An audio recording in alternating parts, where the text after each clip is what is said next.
Albatta har bir dinning o'ziga xos xulqi bo'ladi.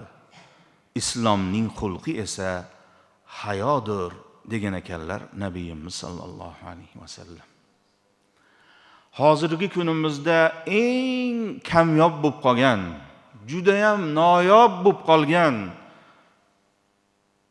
hammalarimiz birdek muhtoj bo'lganimiz islomda eng maqtalgan iymondandir deb Nabiyimiz sallallohu alayhi vasallam o'zlari ta'riflaganlari shu'batun minal iymon, iymonning bir bo'lagidir deb maqtaganlari hayo xulqi fazilati haqida ekan.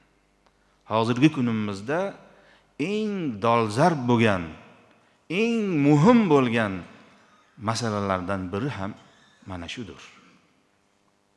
Nabiyimiz sallallohu alayhi vasallam ushbu muborak hadislarida har bir dinni o'ziga xos xulqi bo'ladi.